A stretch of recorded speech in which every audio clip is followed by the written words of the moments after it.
Hi,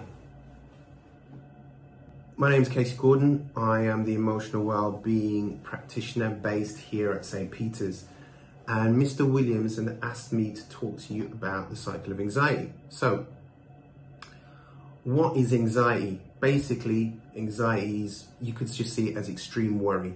And so, when you are feeling anxious, it can really affect the way you feel in terms of your physiological response, your body. You know, you might have sweaty palms, you might not be able to concentrate, your head might be, mind might be racing all over the place, and a lot of the time we overthink stuff.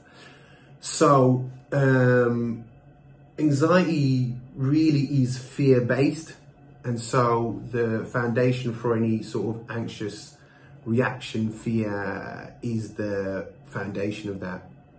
So let's look at the cycle of anxiety. So the cycle of anxiety, what happens is in the cycle is it starts with anxiety. So you have that feeling of anxiety, and then next you feel, you start to avoid, basically. And so when you, for instance, you know, you might have a situation where you might see a girl, or the girl might see a boy, you might want to ask that person out, and you might feel all kind of anxious. You might get the butterflies. I'm not doing that. I'm not doing that. And, you know, you might avoid doing your homework. You know, I know a lot of you avoid doing your homework. And then what do? You go off sick the next day. All right. So what happens when you avoid is you go to the next sort of step, or the next area, which is you get that short-term relief.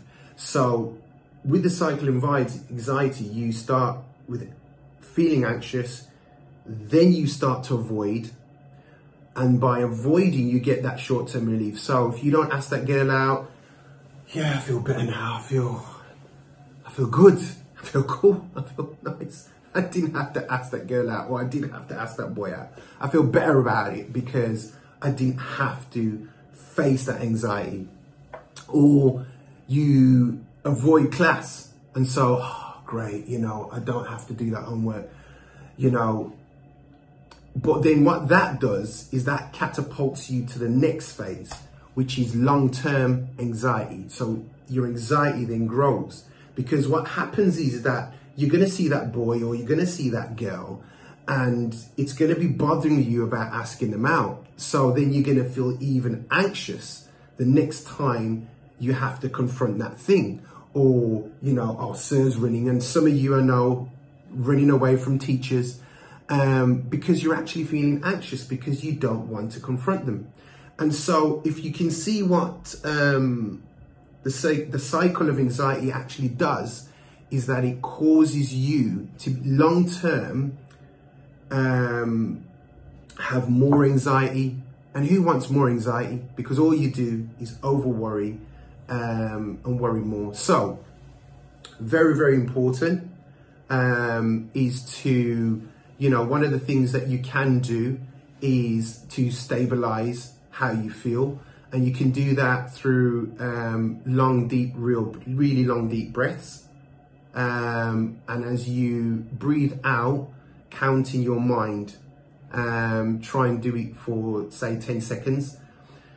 And so you'll breathe out, and as you're breathing out through your, you inhale through your nose, and as you're breathing out through your mouth, you're counting down in your mind, and that helps to ground you. One of the other things you can do is confront your teacher and not avoid doing your homework. So you can talk to your teacher about the difficulties that you may be having. And that is basically confronting the issue, but just not procrastinating or putting it to one side and avoiding it. You know, asking a friend out. I know a lot of you will say, oh, well, you go and just, you know, ask him if he likes me. Or ask, you know, her if she likes me. You know, it's about still confronting the issue, but just confronting it differently. And so that way, what happens is that the more you confront it, is the less your anxiety becomes, and so then you actually become better at managing your anxiety.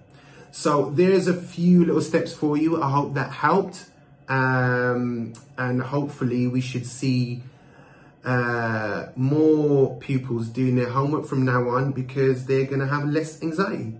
Anyway, thank you. Hope you have a good day. Take care. Bye bye.